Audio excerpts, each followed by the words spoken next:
Hi, this is Ned Siegfried from Siegfried & Jensen.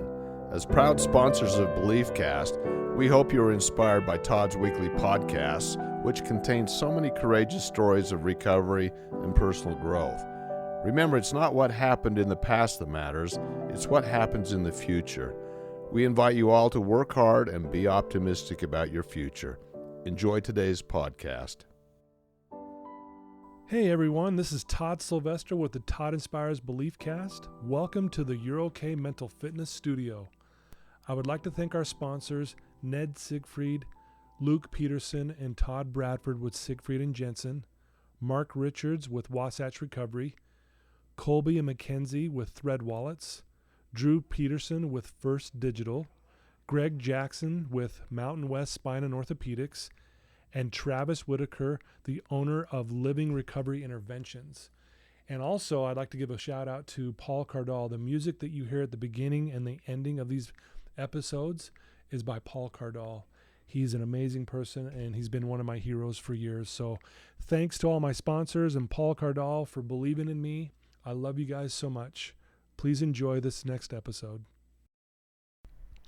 Welcome back, everybody. This is Todd Sylvester with the Todd Inspires BeliefCast. Thank you for tuning in once again. I love you guys. I appreciate all your support and your belief in me. We're going viral on Google Podcasts and Apple Podcasts. We're ranked in the top 100 in mental health in the world.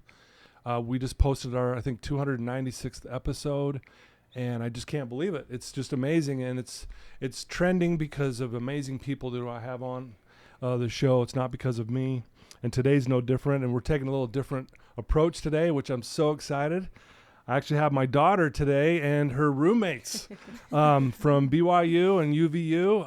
I guess they're maybe no longer there, a couple of you.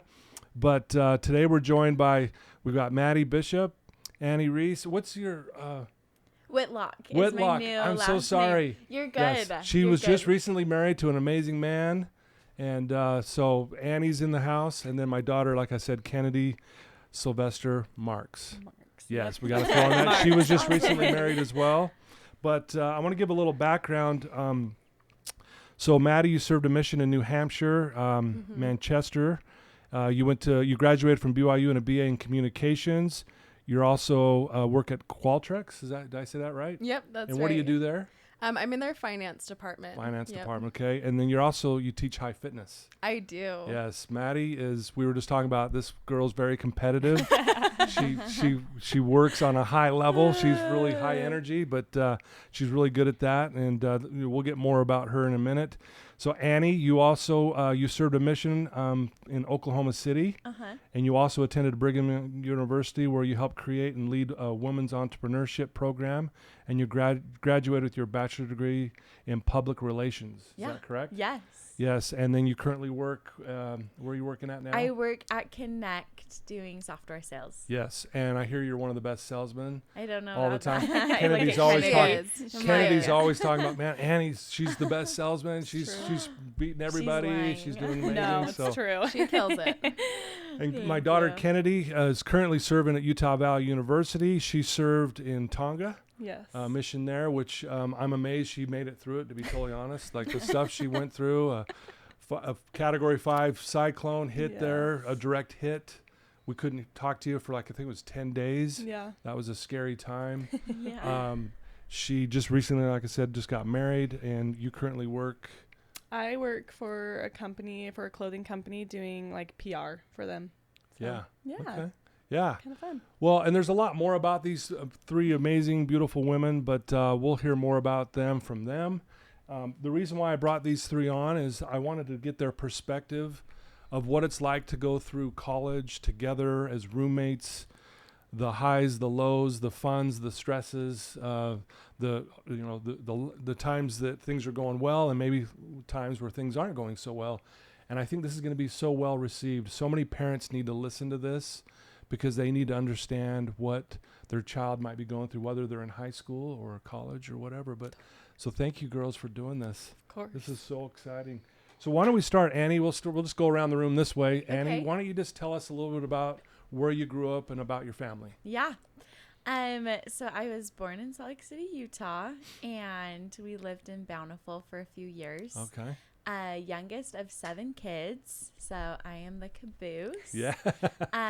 So my family dynamic now, I have like 15 nieces and nephews, 4 in-laws. There's like 30 of us. Wow. So Big family. big family, big family. It's crazy all the time. And we lived in Utah for most of my life, with the exception of when we moved to New Hampshire, actually, which is where Mady served her mission. Oh, cool. And connection. my dad was the mission president for 3 years there. So I grew up on the East Coast a little bit. Right on. Yeah. Okay, thank you. Yes, of course. Maddie, tell us a little bit about your childhood and your family. Yeah, I was born in Utah as well, and I lived here until I was 4 years old. Then we moved to Minnesota for 4 years, and then we came back to Utah, and I've been here pretty much since. Yeah.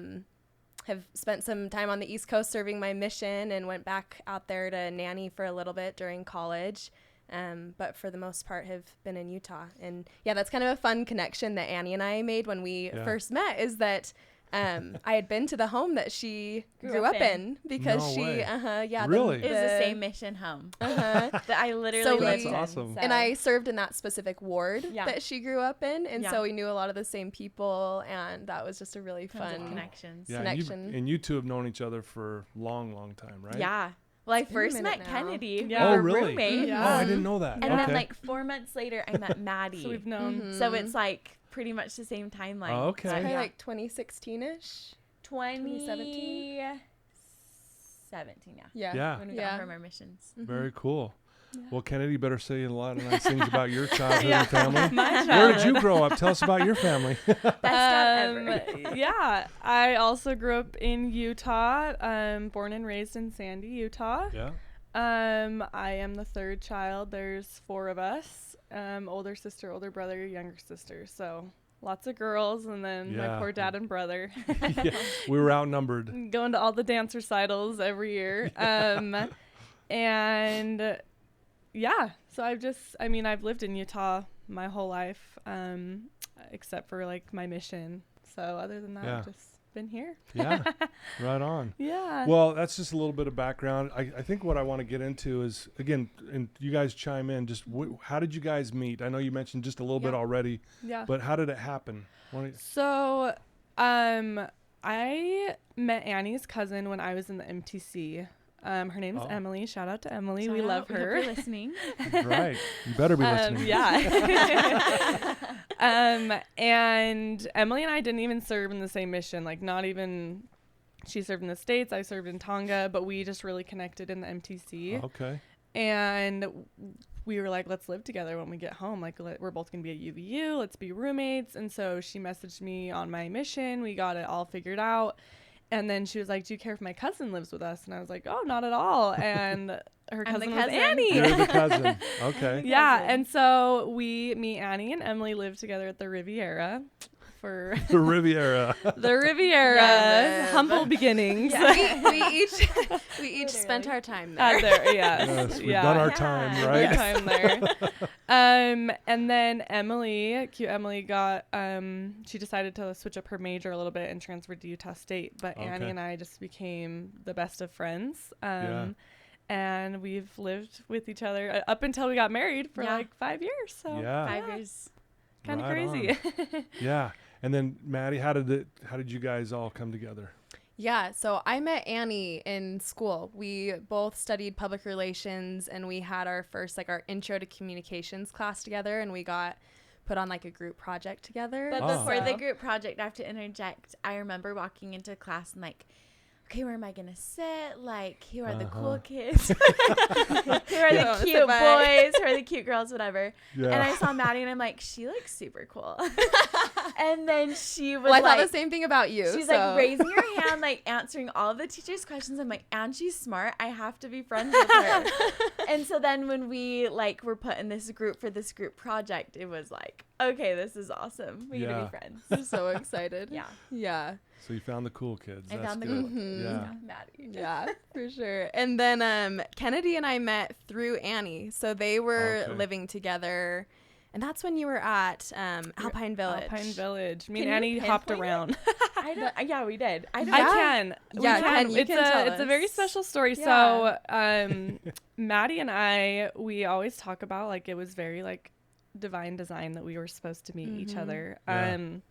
Just a little bit about me. Back in 2020, I got home from my mission and just was really struggling with things. I'm not gonna cry.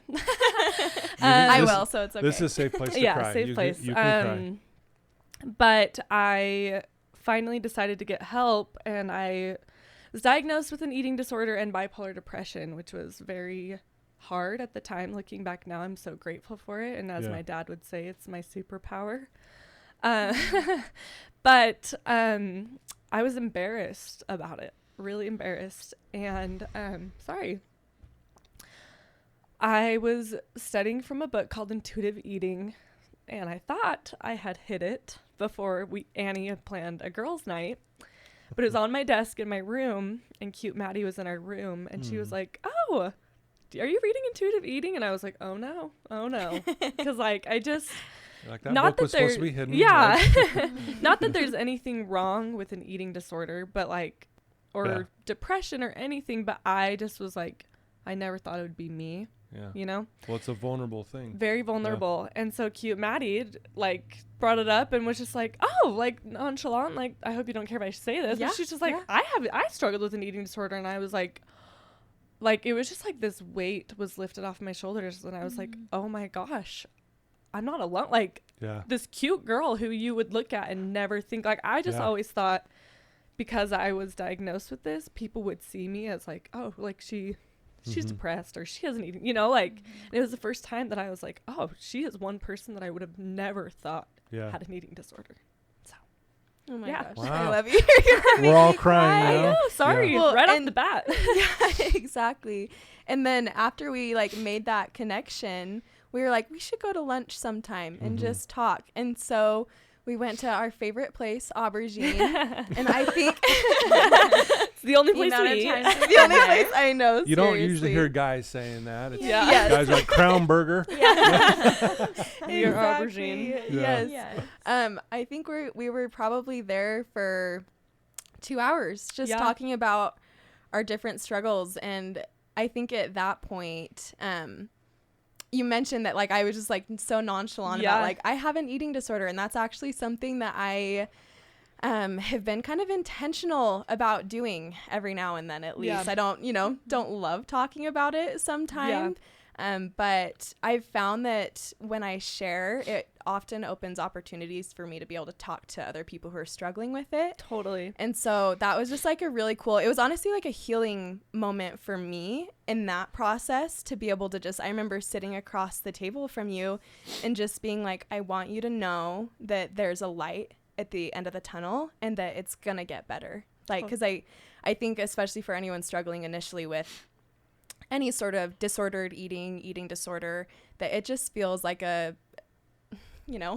It thousand has a grasp 1,000 pound on you. yes boulder Yeah. that is just on your back, and you were thinking about it consistently. And I just remember having thoughts of like, oh my gosh, I am gonna have to carry this rock on my back for the rest of my life, and Yeah. this is just so heavy, and it's the first thing that I think about when I wake up, and it's the last thing I think about when I go to bed. And I'm just so grateful that hasn't been the case. So just to be able to, that was very healing for me to be able to just look at you and say, I promise it's going to get better. Yeah. And I didn't So. believe her at first. I will say that. I was like, yeah, whatever. This Yeah. is the hardest thing. Yeah. But preparing for this podcast, I actually was going through my notes, and I have one all about everything I've learned through my eating disorder. And I have notes from my lunch with Maddie Yeah. Oh, wow. on there. So So, Yeah. yeah. Special. Divine design. Yeah. For sure. absolutely. It's Bonnie and I always talked about how, Kennedee's roommates, Yeah. we knew you first. We've Yeah. known you for a long time. Yeah. And you're one of the fam. Yeah. And so are I you, feel that. Maddie. And we just love you guys because, knowing that she was struggling, parents can do their part, and we Yeah. should, and I try. But when they can connect like this with you guys, it just was an answer to our prayers as well. So I just want you guys to know, we talk about it all the time, like, especially at your wedding when you guys were all there.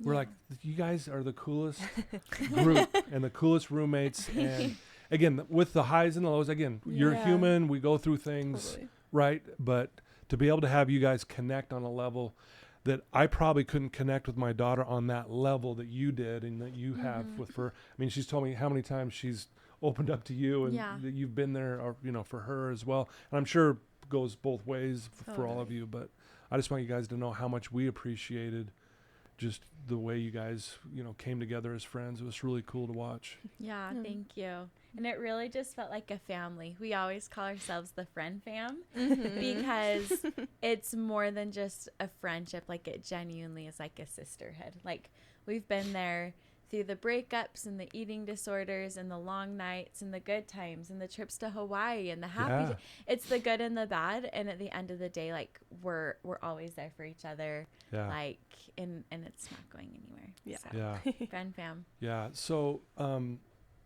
I think, let me ask you this. We'll start with you, Annie. Yeah. Obviously going through college and having roommates and this and that, what were, I think, because when I look at you guys, like, and I think if people look out from the outside, oh, these girls, they're beautiful. They seem confident. They got it all. What's their problems, right? Yeah. So, I mean, you We guys, have plenty. I know. What's not But the like- problem? Yeah, exactly. So Annie, maybe from your perspective, what are, not just maybe what you've gone through, and you can share that too, Yeah. but just what do you think the average girl goes through when they're going through college and Yeah. all of these ups and downs and trying to date and find a husband maybe eventually or not, or I mean, just talk Yeah. about that for a minute. Yeah. I mean, it was funny. We were driving here and I was like, what should I share on the podcast as far as like struggles go? Because I have a laundry list. But, we can just focus in on, college specifically. I think for me, coming off of my mission was one of the hardest times of my life. Like, I had served 18 months with total purpose. Like, I knew Yeah. what I was doing from 6 a.m. until 10:30 p.m. at night. And my purpose was really important, like teaching people about the gospel and Yeah. about their loving Heavenly Father and Jesus Christ. And then I got home from my mission and everything just shifted. It was like, okay, like, that's not necessarily my purpose anymore. Like, now I have to go to school for me. I have to go to work for me. I have to date for me. Yeah. And I just felt like everything I was doing was so selfish. It was like, I really, really missed just the joy and fulfillment that comes from like serving a mission and serving other people. So I struggled with that for a little bit. And I actually reached out to my mission president who was still serving. And he gave me really good advice. And he said, what you're doing right now is not selfish. It is helping you prepare for the next phase of your life. Like, Yeah. and gaining an education and dating and doing all of these things that feel selfish, like, they're not. Like, you're actually helping your future husband and your future kids. So Yeah. it was kind of an identity crisis in a way coming off of the mission. But once I got to school and I met my people, because like I met these guys within 4 or 5 months of being Yeah. down at BYU. So I immediately found my circle, found my people. So I never really had like issues with friends, but it was more with the boys.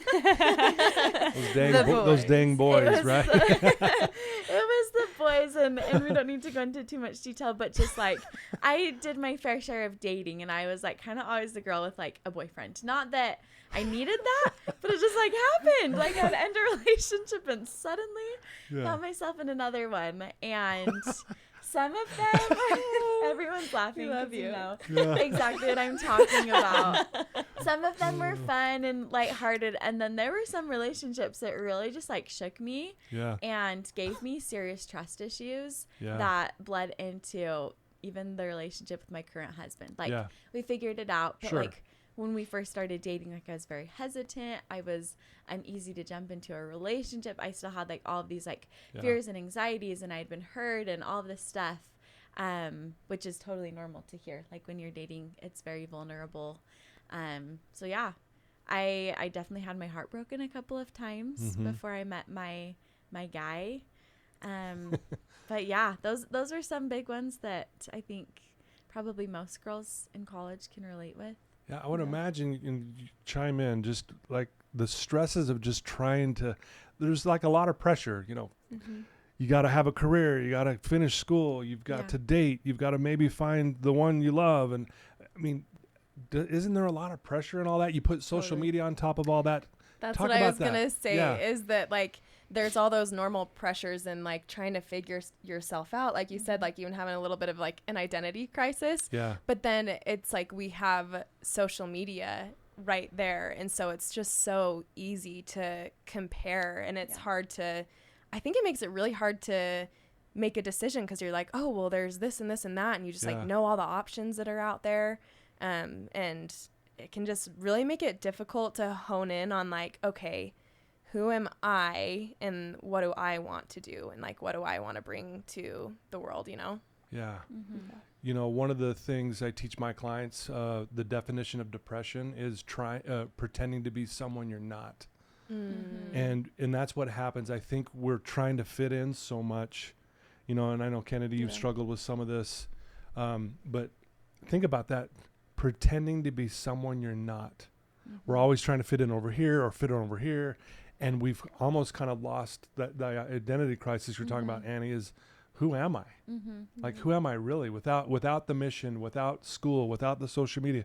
Strip all that away. Who am I, right? Right. And what do you guys think of that? How that plays a part in it? And maybe, what do you think, Kenidee? Yeah. I don't know. I think, and it's hard because it's a different situation for everyone. I think we've been really blessed being able to cross paths with each other because we've gone through similar things. And like, I feel like we're all at a point now in our lives that even though we do struggle, but we all kind of have found our purpose, but we've all been at a point where we necessarily didn't know who we were. And that's definitely something that I struggled with, was not necessarily knowing who is Kenidee. And I feel like, because of the struggles I had, I let my struggles identify who Kenidee is. My eating disorder, depression. Something funny that I will share is a negative belief that I had as a child is I am 5'11" and I am tall. And that sounds funny, but like, I let that define me for so long. Sorry, why am I the crier today? This is not fair. It's usually me. You're like your dad. I cry and everything. So my dad. It's a safe place. I love it. But it's something that like I always struggled with. And it wasn't until I met these friends, which is so funny, but like for my birthday last year, I bought my first pair of like tall boots, and it was like, I'm just gonna own it. I'm gonna wear boots with heels. And they were like, this is your goal for your 24th year. You're gonna be tall. And I did, and literally met my 6'5" husband a month later. So it was all about the boots. And we were all so excited too. I remember we were like, you know, you were trying to, I think you were probably going on a date or going out or something, and you were like, do I wear them? We were like, wear them. They were very supportive. If I was wearing tall boots to make me not feel as tall, they would also wear tall shoes, which is great friends to have. But so I think aside from like, you know, the social media, school, career, I think we've all struggled with things from that we've grown up believing about ourselves, you know, and which doesn't help when there's social media and trying to figure out school and career. You're just comparing yourself a lot. I think comparison is big in college. Yeah, I think, what do they say? Comparison's the thief of joy. Totally. How true is that? It's like, oh, I'm having a great day, and then I start comparing to that person next to me. It's like, oh man, I feel horrible. It's like, what? Absolutely. Right? And it's funny when we think of it logically, we go, why would we do that? Like, why would we do that? But we all struggle with that on some level. We're always like, oh man, I thought I was doing good till I compared myself to that person. You know? And little do you know, they're probably comparing themselves to you. Right. You know, they look at you and think you are like the coolest person ever. And so I think it's just, it's hard. It's really hard. I think the biggest bully in the world's our own thoughts, right? Totally. Yeah. Very well said. Thank you for sharing that. So, I mean, and I love just hearing you guys how you had each other's backs. You know, you're supposed, hey, wear the boots, wear the boots. You know? But what I'm hearing, and I want to hear your thoughts, it sounds like you guys communicated a lot with each other. 100%. So why is that important, do you think? Just not in general, but just as roommates and to survive this college years, you know, if you will. Yeah, I feel like we've talked about this a lot before, just because I feel like, at least from my experience, I haven't really found friendships quite like these. You know what I mean? Like, this feels different, and we've tried to pinpoint it, and we really have kind of nailed it down to, like, we just talk about our problems. Like, if we ever have an issue, or if something ever comes up, we're not like brushing it under the rug. We're not pretending like it didn't happen. Like, if our feelings are hurt, we're not going to sit in silence and suffer. Like, we will talk about them. And I think that is the number one like key to a successful relationship, is just being able to communicate, and living together, especially, like, even just little things like dishes. Kenidee. Cute Kenidee. We were joking in the car up here because we are clean people. We are very clean people. But the sink was always so full. And it would be so funny because everyone would say, oh, well, none of those are mine. But everyone would say that. So it's like, well, someone's dishes are someone's dishes. Someone happened to put that, right? And so it's like, well, it's like the running joke. Like, well, those aren't mine. Like, I didn't do it. Welcome to every family in the world, right? I there, didn't eat this right? week. So, yeah. Exactly. So big things and little things were always talked about. And I think that's what has kept our relationship alive. Yeah, absolutely. Well, and I'll say to that, that I think each of us has definitely had our disagreements at times, and we've gone through like differences. Like, I mean, I think 2020 was hard on everyone with relationships and just everything with COVID and politics. And we each had different ways of viewing what was going on and different opinions about things. And I think that at the end of the day, like Anne said, we were good at communicating and talking about things, but like in any successful relationship, there's been give and take in our relationships, and that we have chosen to love each other, and we've chosen to forgive and to make amends instead of letting some of those problems come between us. But I don't want to like paint this picture of, I mean, we have a pretty, like, as far as friend groups go, like, this is just a special friend group. But I think the thing that's kind of kept us together and made it even more special is that we have had some bigger disagreements or conflicts or different ways of viewing the world, and we've let that refine ourselves. Like, I learned so many different things from Kenidee and Annie, and instead of letting those differences separate us, we've let them bring us together as we've sought to understand and love each other through the difficult times. Wow, that's beautiful. That's, how cool is that? Right? And I think it's a matter of choosing each other. Like, as cheesy as that sounds, it's kind of like, I'm married, so I'm going to compare everything to marriage. It's a new thing for me, but it's like, you have to choose your person every day. And the same thing goes with like your friend group. Like, you're not going to let, little issues or big issues get in between your friends if you love them and you value that friendship and you want it to last forever. So we always just kept that mindset that, like, no matter what, like, we will grow old together and we will be friends until the end of forever, because we're choosing that. So wow, beautiful. Wow. And I think like one thing with communication is, like, if we didn't communicate with each other, we wouldn't be able to relate with each other. Like, Mady communicated to me, like, hey, I struggle with an eating disorder. And it's like, wow, it's almost like free therapy for me, because now I have Mady to go talk to.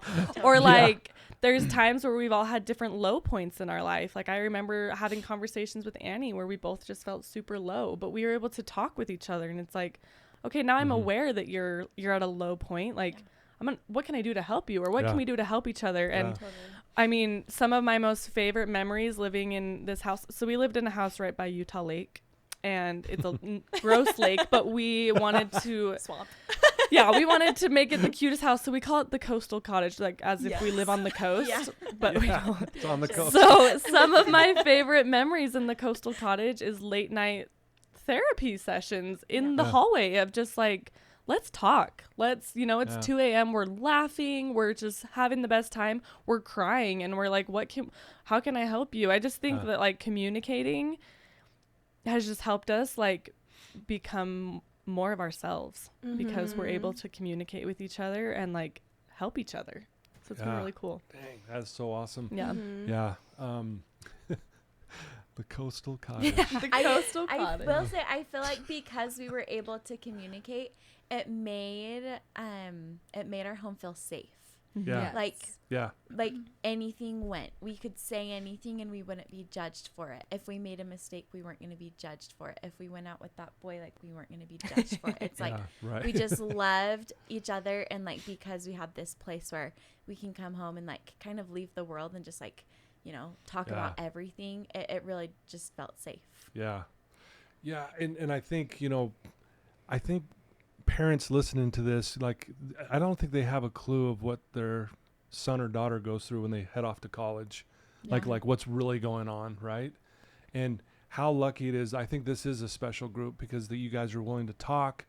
You know, Kenidee talked about it all the time, and she's like, I am exhausted. I'm like, why? She goes, oh, we were up till 3 or 4 in the morning, you know, and you know, we pounded some monsters. Yeah. We did. plowed through it, back. but you guys, it's cool that you guys had each other's back in that way. And I think it's rare. I really do. I know, you know, I work with a lot of college boys boys are a little different. They just maybe don't open up as much. I don't know why it is. I'm not saying that they never do that, but they just don't. They'll just sit in their pain. They'll just sit in it. You know, I can't share it with my roommate. He'd think I'm weak or whatever. So how cool it is to see that you guys are just so open with your struggles. And how cool, you know, when you said, oh yeah, I've struggled with that too, like how you just owned it. I had an opportunity to speak at the Utah State Prison. And before I got up to speak, they had 3 inmates get up before me. And one of the inmates, when he finished his talk, he said to the whole group, there was 120 inmates in there. He said, if you don't own your story, it owns you. And you just owned it. And because you owned it, it allowed her, my daughter, to be able to go, oh, I can now talk to you. But again, how healing and powerful that is. And vice versa. You own what you've struggled with, Annie, and vice versa. And just, I think that's the theme I'm hearing here is own what you're going through. It's okay, right? You're not a bad person if you're struggling with this or that. I don't know. What do you guys think of that, of owning it? I think it's hard to get to that point to own it. It's on your own. It's definitely hard. And not to just keep jumping back to social media, but that's such a big part of our lives is social media. I mean, I feel like I'm okay with it now because I'm married. I feel like it was like, oh, you always have to be up on your social media because you're in the dating zone and you're trying to meet new people and all this stuff. But I feel like it can be hard to own your story because you don't want other people to perceive that about you. But in reality, like I said, I thought Mady was the coolest person because I was like, oh my gosh, you struggle like I do. Like, that's really cool. And so I just think I 100% think owning your story is so important, but it can be hard to get there. Really, really hard to get there. So why is it, I want to hear your thoughts. Why is it we look at other people and you go, they're amazing, which you are, all of you are. But isn't it funny that we can easily spot it in other people, but we struggle seeing it in ourselves? Because, you know, the way she talks about you too all the time, I'm not kidding you. Like that's why Bonnie and I were always so grateful. Like, man, these girls, this is awesome to have friends like that in college. Why is that, do you think? Why do we struggle so much seeing that greatness and that awesomeness in ourselves? It's a tough question. Yeah, it is a tough question. I don't know if this is, I just had one thought that came to me initially, and that is that I think sometimes we think all of that's just supposed to come naturally. We think that confidence is just supposed to come naturally, and for some people it does. Yeah. But I think for most people, it's something that you have to work for.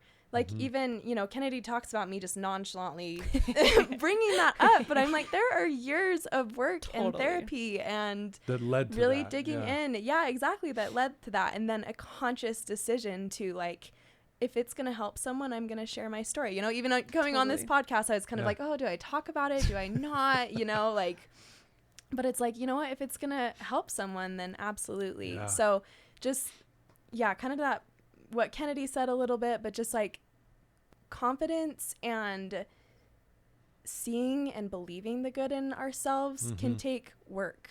Yeah. And that's okay. If you're a person that needs to put some work into it, that's totally fine. Yeah. And I would say that I think it's good to work for those things, because then you're not going to lose them as easily. Yeah.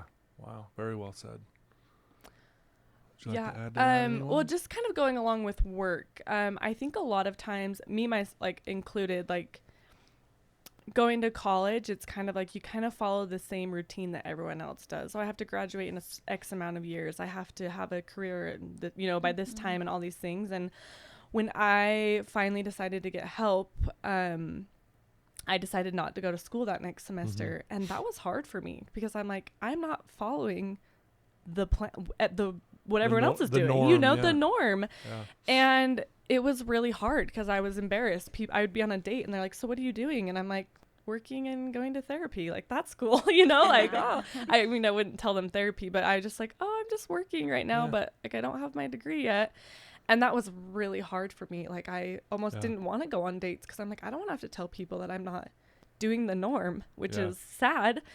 But I think if I could tell anyone anything, it's be selfish and take time for yourself. Like, get the help the help that you need. And I'm sure any of those dates, or even my friends, like, it didn't even faze them that I wasn't in school. Like, no one was probably like, you don't have your degree yet? Like, you're 20, you're 22 and you don't have your degree yet? How dare you? And it's like, okay, like, I think we just think that there's this norm that we need to follow, but it's okay to not. It's okay to take time. And like, the best thing I ever did was get therapy and get help. Yeah. And Love that. as hard as it was, I remember having to call my mom and say, I need help. And that was hard, because I mean, thankfully my eating disorder wasn't to a point where I had to, go into a facility, or my depression wasn't bad enough that I had to check in somewhere. But like, I was just, I feel like there's a stigma about mental illnesses, or, eating disorders and things like that, addictions, all the things. And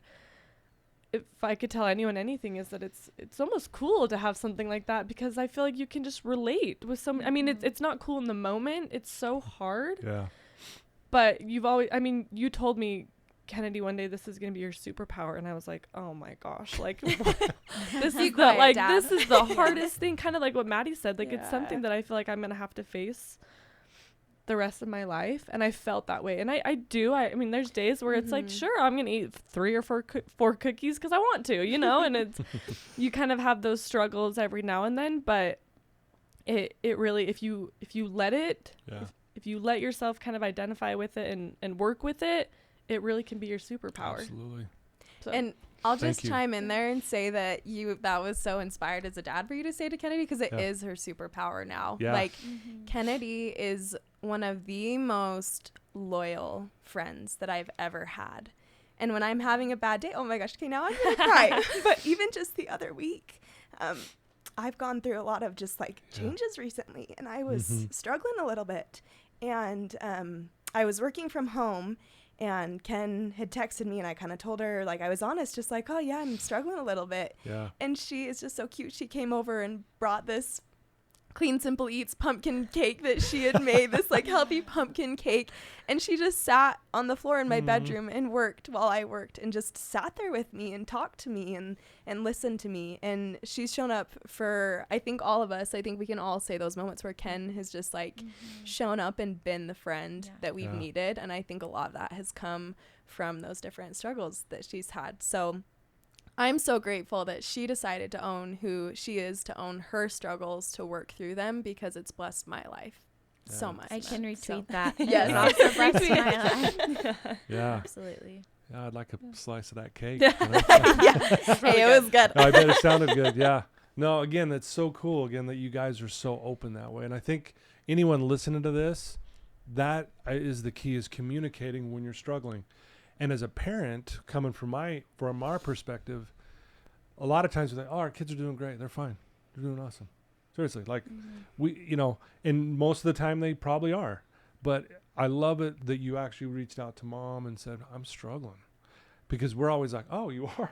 Hello. We're up here going, I thought everything was great. Yeah. But I think, kids listening to this right now, if you're struggling, tell your parents or tell a friend or sit down. I mean, it is hard to say that sometimes. Totally. I'm struggling, but man, that's a powerful thing to do.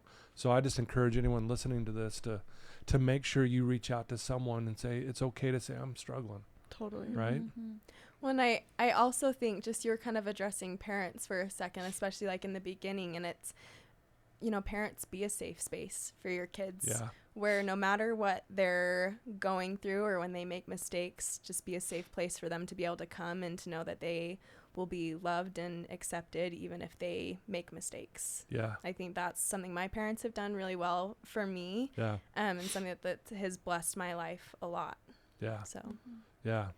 And I have a lot of people that are listening to this right now who, they've been estranged from their families. They've gone through some horrific things. So for those in those situations, reach out to a friend, reach out to us, right? Totally. Reach out to these three girls, Yeah. which we're gonna allow that if they want to. We'll say it at the end, For but sure. Absolutely. yeah. Happy to chat.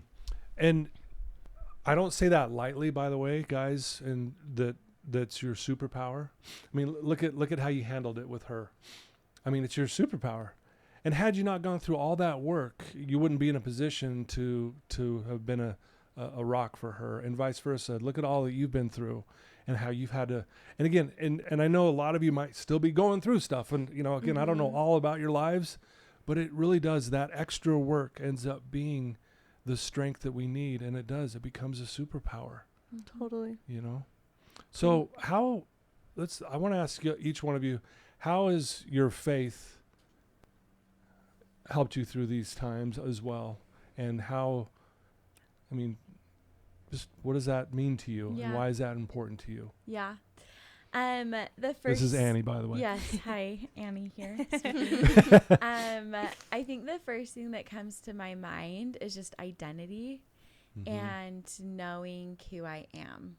Like knowing that I am, and this is my belief, it might not be everybody's, but believe that I am a child of God and that I have divine potential and that I have, an older brother, Jesus Christ, who's there to help me out whenever I need anything, that I can pray and receive help and inspiration and guidance for my life.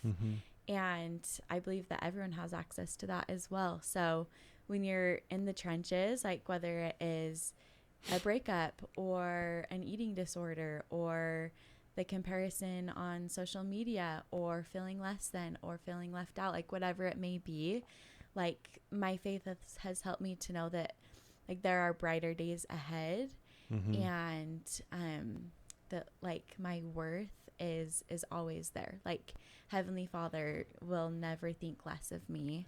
I will always be, his daughter. So that carries me through the hardest of times. Yeah. Beautiful. Yeah. Beautifully said. Thank you. What do you think, Mady, on that? Oh man, this is kind of a hard question for me. Because in all honesty, I the last few years have had different struggles with my faith on and off, and trying to decide what I believe and how I want to live my life. And, I've had a lot of, maybe we won't go into details, but a lot of my immediate and extended family members have left the church that I was raised in and have shared with me the reasons that they have left, and have shared with me some of their feelings of anger and bitterness. And that's been hard to sit with. And for a while, it was really hard for me to kind of decide, like, okay, well, what's my path going to be? You're right. And I'm grateful to feel like I'm kind of on the other end of that now. But one thing I would say that I just like that my faith has done for me, and my belief in Jesus Christ as Savior has done for me, is that it's given me hope, especially even like through some of those faith struggles that I never thought I would have, just to know that I can have hope for a better world, for a better life, to understand the principle that I'm an agent to act and not to be acted upon, that I can't always control what happens to me, and I can't even control how some of those things impact me, but I can control the kind of person that I become because of those things. And I think recognizing that and holding on to that and recognizing that faith is a choice has been something that's been really powerful for me. And it's been really cool. It was cool for me even just to sit and listen to Annie talk about kind of her faith, because she came in my life right when all of this kind of started happening. Yeah. And has just been kind of a rock for me and has helped me in a lot of ways with that. So I think, those principles of just hope, things will get better, they can get better, and I'm the one who can make things get better. You know, I get to choose that for myself. Yeah, very well said. And thanks for your vulnerability on that. I know it's, this can be a touchy situation, and there's a lot of people who are in your same boat. I say this all the time to my clients, that adversity is the wake-up call to your greatness. And I think no matter if it's faith, if it's a depression, if it's school, if it's friendships, if whatever our struggles are, I think it's always trying to wake us up. At the end of the day, wake up to your greatness, and so thank you for sharing that. And, I really say this and believe this, that the amount of vulnerability we're willing to express will be equal to the amount of happiness we'll experience in life. Yeah. So when vulnerability goes up, happiness goes up. When vulnerability goes down, happiness goes down. So not only thank you for being vulnerable here, Mady, for a minute there, but just all of you, the vulnerability you guys show with each other. I mean, that's why you guys are happy with each other. Yeah. I mean, ultimately, right? Yeah. And to see that. So anyway, thanks for, I just had these thoughts as you were saying that. Yeah. Really Yeah, powerful. absolutely. Thank you. Ken? Yeah, I think one thing my faith has done for me is given me a greater love and understanding for other people. But I think that first had to come from a place of loving and understanding myself. And I really loved what Annie said. And I think it's one thing that Annie, it's like her gift. Like, she genuinely is friends with everyone. Everyone. Annie knows everyone, and everyone knows Annie, and everyone loves Annie. And I think, like, through their examples and through my own struggles and, struggles of loved ones that I've just really come to know through my faith that, like, that I can just, I feel like I have the ability to just love people for who they are now. Right. You could have asked me this in 2020, and because I didn't love myself, I couldn't find a way to love other people. I really struggled with that because I just genuinely couldn't find that in myself. And through my Savior and my brother, Jesus Christ, I've been able to, get picked up along the way. And I feel like I'm at a place now in my faith where I genuinely feel my Heavenly Father's love or God or your higher power or whoever it may be, this love that he has for you. And I genuinely believe that. I think he loves all of us. And I've been able to I think I've been lucky enough to experience that because I think I'm able to see people for who they are because of the faith that I have. Yeah, So. beautifully said. Thank you, sweetheart. That's my daughter, by the way. Just calling him sweetheart. What's that? Thank you, guys. I know sometimes that's a very vulnerable question as well, but thank you so much. A couple more things. I want to hear from you guys.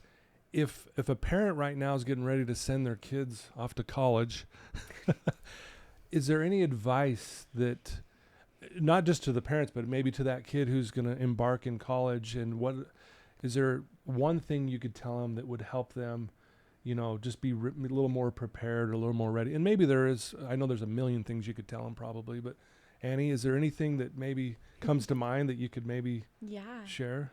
Less time to think than these guys. I put you right on the spot. That's okay. I kind of thought about this a little bit before. So two things come to my mind, and like, this is gonna sound so cheesy, but like, I genuinely think it matters, and that is just like, live your life and don't really care about what other people are gonna think about you. Yeah. Like, people in college will judge you, people will have their own opinions about you, but like, if you're just a good, kind person doing your best, like, that's all that matters. And like, don't get caught up in what are they saying about me, like what are they thinking. The second thing that comes to my mind, and this is applicable to anyone going to college, or honestly, I think just life in general, but it's something that's helped me a ton, especially as we've been like talking about social media today. And that is just gratitude. Like focus on what you do have rather than what you don't have, and what you do have will be enough. Like don't worry about what trip, so and so is going on, or who went on a date with this boy, or like whatever it is. Just focus on, okay, like this is my life, this is what my life looks like, this is what I have, and that's all I need.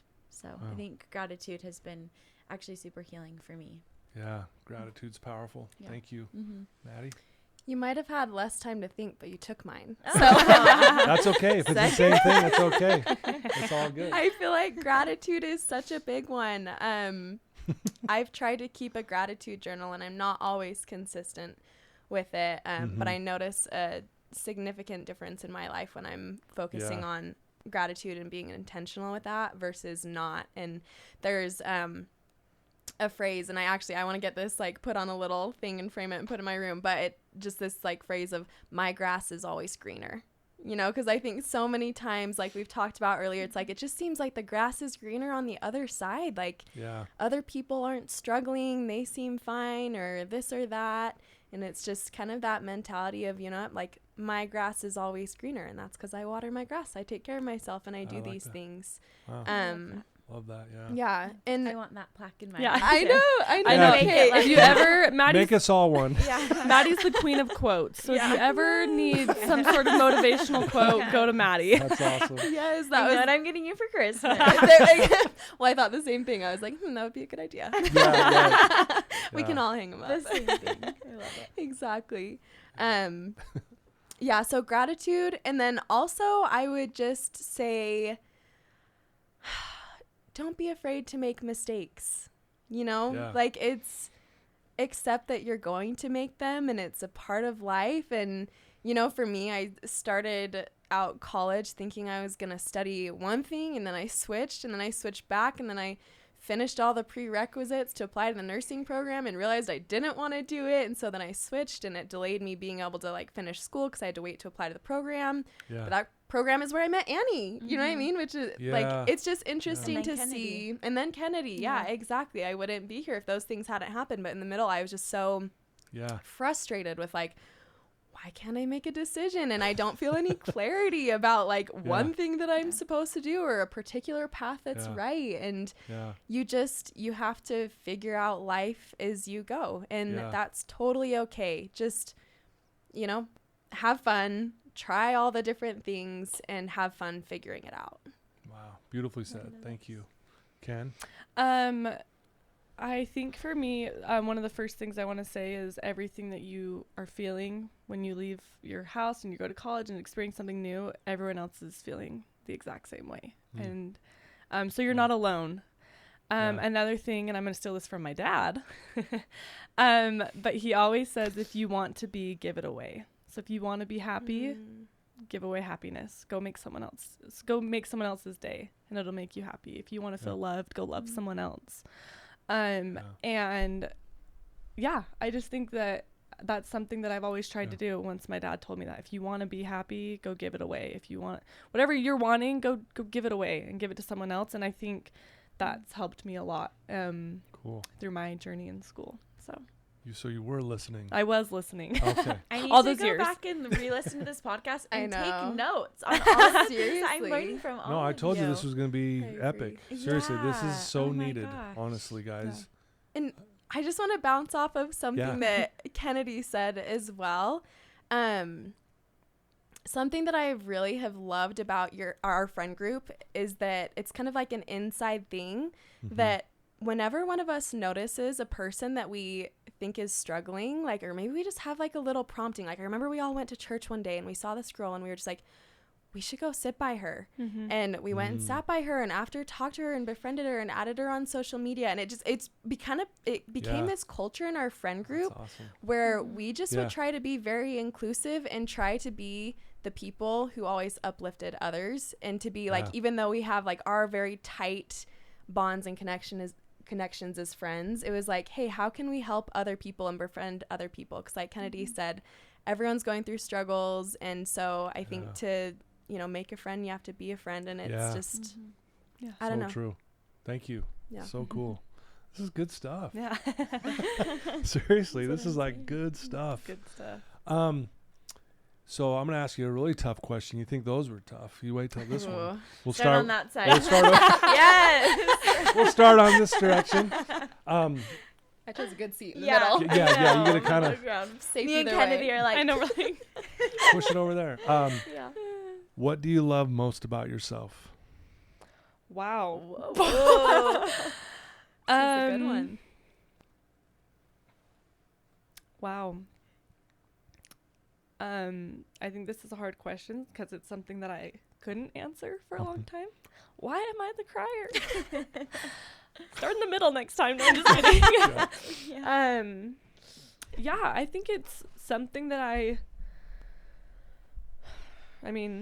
really, really struggled with. If we want to, you know, physical, I could say now that I do love my long legs. I do love being tall. As much as I hated it for years, it's like, in a way, my superpower. But I think now you're in line with everybody else because everyone loved your long legs. Especially the boys. Oh, Yes. Right? Tall queen. Yes. But I think one thing that I love about myself is my ability to love. I think that I've been faced with struggles. I've been faced, you know, I've been so blessed to grow up in a great, loving family. Shout out to the fam. I've had great friends. And I think because I've always just felt so loved, I've gained this love for myself. And now, I enjoy talking to the person sitting alone, or I enjoy, you know, like saying hi to someone at the grocery store. Like I genuinely just feel like I love my ability to love others. Wow. And Awesome. through a lot of work, I'm now able to love people for who they are and for what they believe and what they, you know, whatever their struggles are, or, you know, we might have a lot of differences and might not see eye to eye, but I genuinely feel like I can find a love for them. So, yeah. Great. Thank you. Yeah. I love Mady. So it's kind of funny, like with any personality test that I've taken or, you know, career aptitude tests or things like that, I always score very high with empathy. And I'd say that that's one thing that I love about myself is that because I have that attribute, I'm able to connect with so many different kinds of people. Yeah. Like I can genuinely sit down with someone who just has had such a different life experience from me and enjoy my time with them and connect with them on a level that's been just like really special and meaningful for me. And, you know, I just, I love to be able to empathize with others and connect with other people. And she's really good at it. And hopefully, well, sometimes, and hopefully help them to feel loved and help them to see what's special about them. Yeah, because you feel what they're going through. You feel it. You don't just like, oh, they're probably struggling. I feel bad for them. No, you feel it. Right? Absolutely, which presents its challenges yes, at times. That can I also have be to be heavy. careful not to kind of have like that empathy burnout. Just had a drink Kicked malfunction. over. Yeah. We just had a drink malfunction, but we're good. We're all good. Have to be careful with it, but I really do love how it lets me connect with other people. Love that. Thank you. Annie. Yes. So you had plenty of time to think. I did. I wish the question was we could say what we love about each other, because I could write a very long list. I know you could, but that's too easy. And I will also say that I have been the recipient of Maddie's empathy and Kenidee's love, so they are like totally right in line with their strengths. For me, I feel like I have been very, very blessed, obviously, with my circle of friends like we've been talking about today. And I like love and adore my nieces and nephews. I have a great family, like a lot of really amazing people in my life, my husband. And because I love my people so much, I think a strength of mine is loyalty. Like I am like fiercely loyal, almost to a fault sometimes. To the people that I love the very most. Like, I want all of my people, my friends, my family, I want them to be safe. I want them to be loved. I don't want anyone to hurt them. Right. And I guess I am that way because of the kind of people that I have in my life. Wow. Good stuff. You guys are awesome. Seriously. This is so cool. Seriously. This is, I mean, one of my favorite episodes. I'm not just saying this because my You say that to all of your I really podcasts. No, I you know, the reason why I'm saying that though is so many people need to hear this. Because again, your perspective, I haven't had this on here before. So this is really cool. I really appreciate you guys doing this. I guess this close to the final question here. What advice, you've already given some good advice, but if there is a girl, we'll specifically say girl right now, that is listening to this podcast who is struggling, they're in a dark place, they don't know where to go, where to turn. What advice would you give that one person who's hearing your voice right now? And we'll start with you, Mady. Start in the middle. Oh, starting to- no. Yeah. But Wasn't like they're expecting just that. imagine that girl right now is listening to you and she needs something. What would you tell her?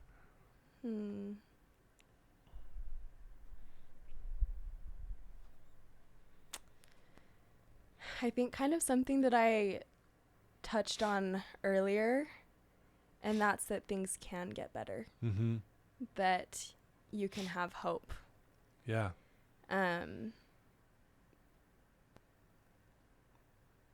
You know, I think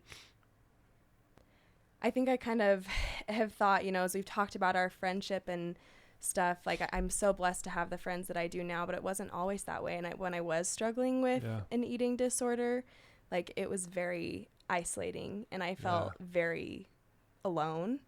And I just had those, like I was in that dark place where I was just like, are things ever going to get better?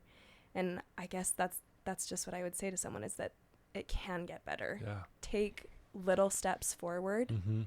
And things will get better day by day. And someday you'll be able to look back and you'll be able to see all of the progress that you made. Yeah. But just don't give up hope. Yeah. Beautifully said. Ken? I think kind of to piggyback off of what Mady said, and something that my dad's always told me and I think tells his clients, but is that you're okay. I think that's not something that I understood, you know, not to keep going back to an eating disorder, whatever struggle you may have, it doesn't define you and you're okay. You're okay. That thing is your superpower. And it doesn't feel like it in the moment. There's going to be dark times. Yeah. And that's normal and it's hard and I wish there weren't those dark times, but I'm grateful for them and just know that you're okay and you're not alone and don't let that little thing define you. Let it lift you up and let it power you. Dang. So Love it. How about you, Annie? What would you Yeah. say? Right along with them that there really is light at the end of the tunnel and you just have to be patient day by day. Like, I think just knowing that in your mind is extremely important.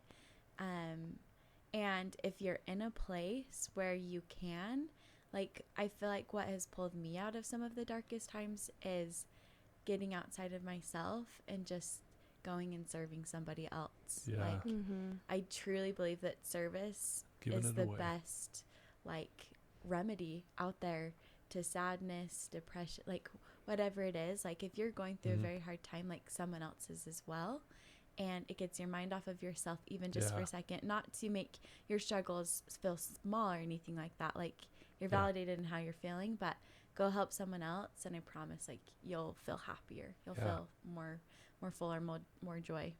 Love that. You know, Mady, since you're the quote girl, would you read that out loud for our listeners? Absolutely. The most delightful surprise in life is to suddenly recognize there is nothing wrong with you. Surprise. You know, thank you for reading that. It's a quote near and dear to me. I have people sitting on this very couch who are heroin addicts, drug addicts. They've been to prison. They've blown up their lives. They've lost their family. They lost loved ones. And I have them read that on day one. And 9 9 times out of 10, almost 10 out of 10, they start crying. And I'll say, have you ever heard that before? And they'll say, never. And the truth is, like you said, despite our struggles, you're still okay. Meaning, it doesn't feel okay, but that's the issue, is that really you are. You just don't know it yet. And I think having great friends like you guys have been to each other, I think that's ultimately what happened. Correct me if I'm wrong. That when you're struggling and Annie's helped you, she ultimately just made you realize you're okay. Right? True. And when you were struggling, Mady, and Kenidee talked to you, ultimately she was basically telling you, you're okay. Mm-hmm. I mean, at the end of the day, is that fair? Yeah. Totally. Absolutely. Yeah. How powerful that is. Seriously, you guys are amazing. Any final words? Any final comments before we wrap it up? Anything else you'd like to add or say? I don't know. A funny joke? I don't know. What do you got? You know? Kennedee's queen of the jokes. I know. I was gonna say we're looking to you. Yeah. Yeah. No. Well, I'm just going to say, all of you, what I love about all three of you is the vulnerability, period. Right? But if I was to add, I would say you're definitely one of the kindest people I've ever met. Bonnie would say the same thing.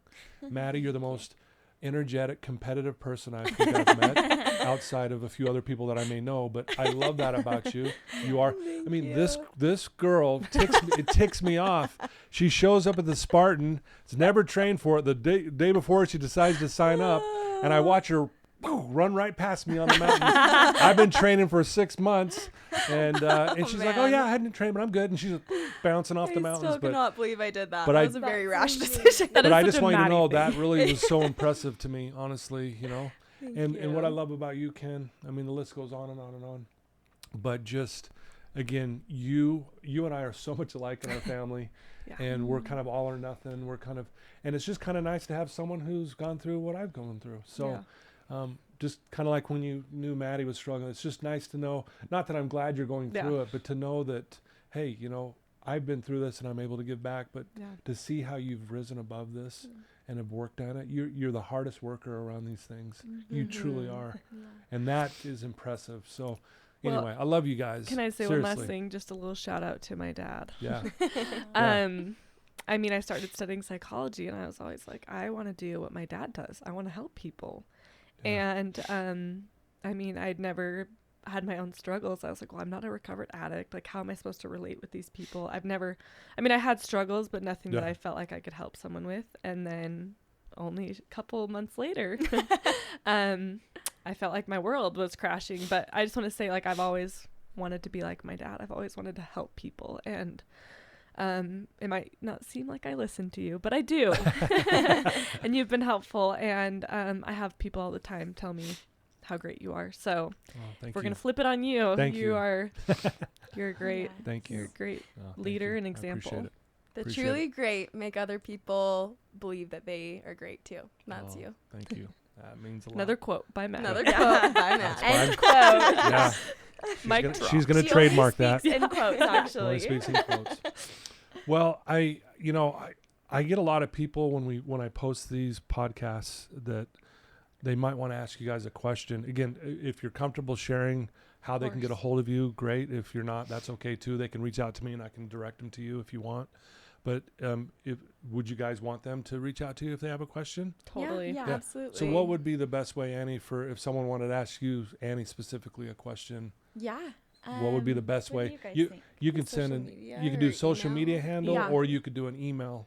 Yeah. Whatever you're most comfortable with. I have literally 80,000 unread emails, so if you Yeah. email me, I know, I I was like, will not see it. So probably social media. Okay. Yeah. So how would they do that? Do you want me to drop that here? Yeah. Drop it here. Drop it here. At Annie H. Rees. So ANNIEHREES. And yes, I'd be more than happy to talk. And I love connecting with people. Great. So Okay. please reach out. Awesome. Maddie? Yeah, same for me. Probably Okay. Instagram is the best way to go. Yeah. My handle's at Mady Ann, but it's MADYYYANNE. All Triple threat. the handles, yeah. Hat trick. That was me desperately just trying to find a handle that worked with my name, and all of them had been taken. So yeah, Mady with 3 Y's. Maddie. Mady Ann. I love it. Ken? Probably same for me. Social media. Okay. It's at Kenidee Ray, spelled different. So it's KenidEeraye. Love it. I'll put that in the show notes too, so people can just get right there from it. But thank you guys. Yeah, thank Seriously, you. this was so awesome. Thanks for having We us. love Thanks being here. Thank you. Thanks for being vulnerable. Thanks for your perspective. I've learned a ton just sitting here listening to you, honestly. And I think every parent listening to this is going to be so excited that they hear some information that they can share with their kids. It doesn't have to just be their daughter; it can be their son. I mean, I learned so much from you guys today, so thank you. Thank you. Thank you for being a Same. light in this world. We need it. We need people like you who have empathy and kindness and love. We need it. And so thank you for sharing some of that with me today. I'll end with this. I had a client of mine who has been to prison and up and down and, rehabs back and forth, overdosed several times and survived it. And I had the group get up the other day and share one thing that meant something to him, and kind of like a quote. He stood up, and this has been on my mind ever since. He said this: I tried to find myself I could not see. I tried to find my God eluded me. I tried to find my brother or my sister, and I found all three. Love that. How beautiful is that? Yeah. It's beautiful. And that's what you guys are for each other. You guys are reaching out to your brothers and sisters, and that's why you have found yourselves. That's why you have found your faith in your God, or whatever that is for you guys. And for you listening, I challenge you to do the same. Like you all said, go reach out and do something for somebody else. Thank you, guys. Thanks, Dan. Thank you. Thank you. Thank you. Well, guys, thank you for being here. Thanks for tuning in. If you have a son or a daughter, I don't care how old they are, share this with them. Share this with your entire family. Thank you for all your love and support. Thank you to my sponsors.